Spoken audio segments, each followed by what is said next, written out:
When you try to make one thing for everyone, you usually end up making something for no one. Welcome back to another episode of the Tradepreneur Show. Listen, most people in this industry think their job is to find the best solution, the best system, the best repair, the best price, and then present it. Like, hey, this is what you need. You know, this sounds logical. It sounds simple. And it pretty much is. But it's also why deals stall and why customers hesitate. And it's why you hear, hey, I need to think about this.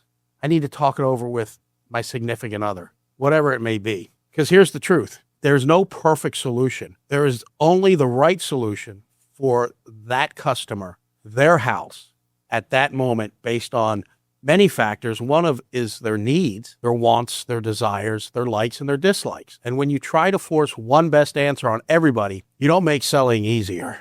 You make deciding harder. So listen, great author. Highly recommend you check out his books. Malcolm Gladwell. Phenomenal. Well, in one of his books, he tells a story, and it's based on the work of Howard Moskowitz. And Pepsi hired Moskowitz and asked him to find the perfect Pepsi. You know, one answer, one winner, one perfect Pepsi, one formula everybody would love. And that's how most businesses think. You know, test it, average it out, and then optimize it. Land in the middle. But Moskowitz looked at the data from all of his testing and research he did, and he said, listen, this is what he came to. He realized there is no perfect Pepsi. There is no perfect formula. What he found instead was preference clusters. All right, preference clusters. Now think of that when it comes to your customers, when you're in the homes, in the trades. What he found was some people wanted a sweeter Pepsi, and some wanted a less sweet Pepsi. Some wanted bold or bolder, and some wanted lighter. And when you average all of those preferences together, you don't get the best option. You get the safest option. And the safest option is often the one nobody loves. They'll tolerate it. They might consume it, but nobody's in love with it. Nobody's creating hashtags over it. And there's a huge lesson in that. Because when you try to make one thing for everyone, you usually end up making something for no one. Now let's talk spaghetti sauce. Spaghetti manufacturer hired Moskowitz, being familiar with what he did with Pepsi, and said, hey, look, we want the perfect sauce. But Moskowitz took that same thinking and applied it to pasta sauce and his research there. And at the time, the industry was chasing the wrong question, which I just alluded to, and that is they were asking, what's the perfect sauce? And again, wrong question. Instead of testing a few versions, he tested tons of them, many, many varieties, hundreds of them, dozens of them. And he tested different textures and different spice levels and different styles, because what he knew, he wasn't chasing perfection. He wasn't chasing the perfect spaghetti sauce. He was mapping preferences. See, he took what he learned with Pepsi and cut to the chase. He was mapping preference. And what he found was this. There was no perfect sauce, just like there was no perfect Pepsi. There were groups, clusters. Some wanted a smooth tomato sauce. Some wanted a spicy tomato sauce. And then here's what's amazing. The results that no one expected. What came out of that research was a whole category, extra chunky. That category barely existed. Nobody was asking for it. But once it hit the market, it exploded. It took off. Why? Why is that? Because he didn't discover the perfect sauce. He knew that wasn't his mission, even as much as the people employing him at the time to do this research wanted that. He discovered that people don't want the same thing. They want the option that fits them. And that's the point. Variety wins. When it's the right variety. Here's the part a lot of people miss. He tested a lot so he could confidently present a few. Let me say that again. He tested a lot so he would confidently present the few. So think about it. Think if you're an HVAC contractor, how many systems are you offering? How many brands or manufacturers are you offering? How many water heaters? How complex or how simple is it? And are you carpet bombing people with options, or are you being more strategic? But look, he tested a lot so he could confidently present a few. And that matters. The research was complex. It wasn't like he just made a couple spaghetti sauces and had a couple people test them. It was a complex process. And Malcolm Gladwell goes into it in some depth in his book. He actually has a TED Talk on it, which I highly recommend. The research was complex. The presentation is simple. And that is exactly what great companies do, right? Think about it. Whatever you're offering, did you put a lot of research into it? Did you investigate it? Did you test it? And then simplify it for the consumer. See, behind the scenes, you do the hard work. And if you're just throwing options out there without any real data, you're missing out. See, you understand the variables. You understand the customer. You understand the problem. But in front of the customer, you make the decision easier, not harder. Now, don't misunderstand this. This does not mean just throw a bunch of options at people, right? Like I said, oh, I'm going to sell this, I'm going to offer this, I'm going to do that. That doesn't work. Too few options creates pressure. Too many options creates confusion. And confused people don't buy. Let me say that one again. Confused people don't buy. They pause, they delay, and they say, I need to think about it. See, when you're getting objections, sometimes the customer's confused. So I want to talk about some more research because I think it's really important that you're able to understand some of the research behind what I'm spewing here and not, this isn't just my opinion or my feelings or my belief. Sheena Lingar and Mark Lepper, they did this research. They ran a study using jam, like jelly. One display, they set up 2 displays, right? And so one display had 24 options of jam and another had 6, only 6. Now here's what the research revealed. The bigger display got way more attention. More people, more looky-loos, all of that. But the smaller display got more purchases. Interesting. The bigger display got more attention. The smaller display got more purchases.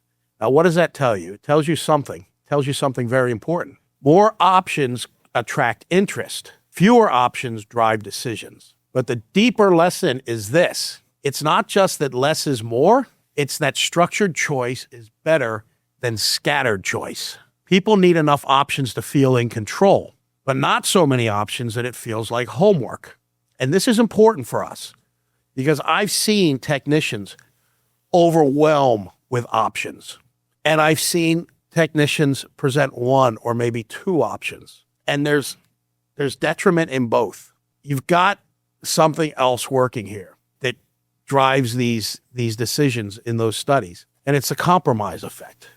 When people are shown multiple options, they often choose the middle, not the cheapest, not the most expensive, the one that feels reasonable, the one that feels safe and defensible, and it's easy for them to justify.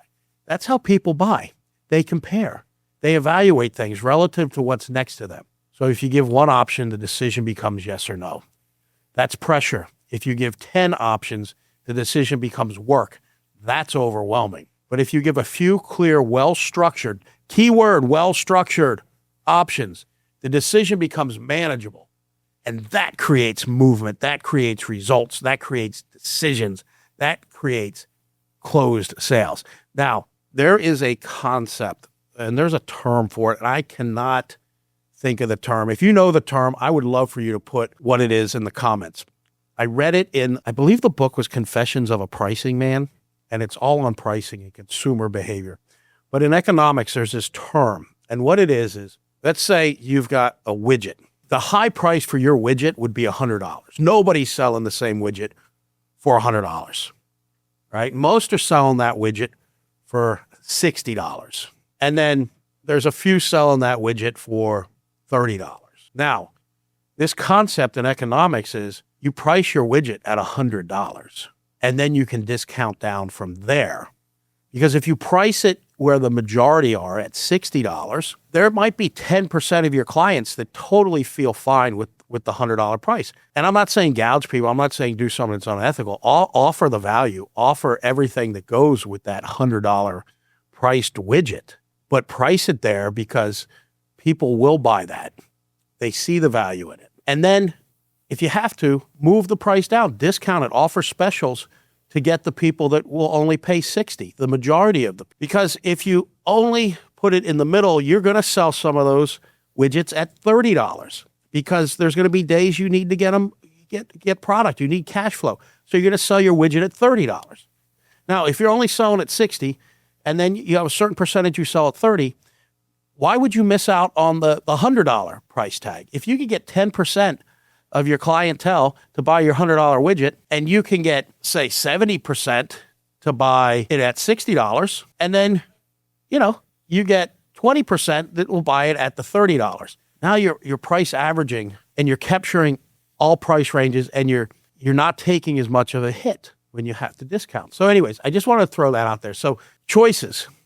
Let's get back to choices. Think about restaurants, right? Two come to mind in particular.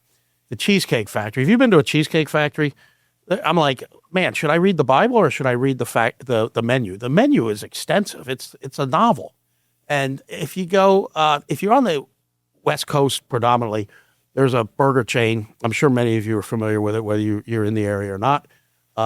It's called In-N-Out. That In-N-Out menu is minuscule. It's the simplest menu there is. And so the interesting thing is both restaurants do really well. So one has tremendous options, and one has fewer. And why is that? Why is tons of options fine on the restaurant menu and people will buy? Well, it's because it's the buying environment, right? At Cheesecake Factory, you're exploring. It's low risk. Worst case, you order something, it sucks. You don't love it. You don't hate it. Maybe you don't like it. I don't know. But it's low risk. In-N-Out, you're executing. You know what you want. You're going there because you're a fan. They got delicious burgers. Fries, but you like it. And if you know the little secret menu, you kind of get, and that's not an extensive menu either. You can do your little secret menu order. And it's fun. It's a novelty, right? And it's good food. So the difference is the stakes are low on a overwhelming menu. The stakes are low. If it's high stakes in the trades, a new roof, a pool, air conditioning system, electrical panel, a new driveway, whatever it is, it's expensive. The stakes are higher. A mistake on ordering at the Cheesecake Factory does not have the same punch as a mistake in choosing the wrong HVAC contractor and the wrong system. So the stakes are higher, it's expensive, and it's unfamiliar. And the customer's afraid of making the wrong decision. Look, they may not tell you that, but customers do not want to make the wrong decision. None of us want to make the wrong decision, especially when it comes to handing over some of our hard-earned money. So it changes everything. If you give one option, it can feel like pressure. You're only giving one option. If you give too many, it can feel like work. People get confused. Remember, the confused mind isn't going to make a decision. It's not going to make a purchase. But if you give a few clear paths, again, key word, clear, now it feels like control. And control is what helps people decide. When people feel like they're in control, when you remove the risk, there's always risk, but when you remove the risk, you lower their risk. You make them feel safe. You make them feel secure. That's where it's at. And this is where a lot of people in the trades get it wrong. They act like order takers, and that is not our role. Restaurants take orders. That's their job. Our job is totally different. We are professionals. We are consultants. We are specialists.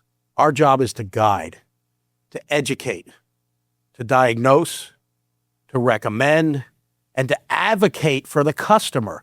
Advocate for the customer. You're their advocate. They're not an expert, just like your doctor is your advocate, right? Your CPA is your advocate. That's your job, to advocate for the customer. You don't have a dog in a fight. Yeah, you want to make something happen. Obviously, that's what makes the world go round, closing a sale. But at the end of the day, close a sale that's right for the customer. Help them understand what's wrong. What happens if they do nothing, right? What are the pros and cons? They have to understand what's wrong. They have to understand the consequences if they do nothing. And then they have to know what their options are and what each path gets them. Each decision, what does that get them? Because the customer usually does not know, and they shouldn't have to know. If they knew, they wouldn't have you there. That's why they called you. Not just to fix equipment, but to help them make a smart decision. They're counting on you. And here's the thing. If you do not take the time, if you do not build the trust, if you do not build the rapport, if you do not make sure they fully understand what's wrong and what their options are so well that they could explain it back to you, then you haven't made them feel safe. you have left them not truly understanding and probably not wanting to tell you that they don't understand. They do the head nod. Yeah. And inside they're like, I have no idea what you're talking about. And this is why a simple option structure matters so much. A framework we've talked about before is this. Option one, I always tell customers when I was in the field, listen, Mrs. Jones, I want to talk to you about your options today. And I want you to know your very first option is to do nothing. Do absolutely nothing. And why I want you to understand that is because you don't have to do anything. I mean, it's not a wise decision because you do have a problem. And this is what is going to happen if you do nothing. I just can't tell you if it's going to happen today or tomorrow. Or maybe the system's not working, and if you do nothing, it's going to continue not to work.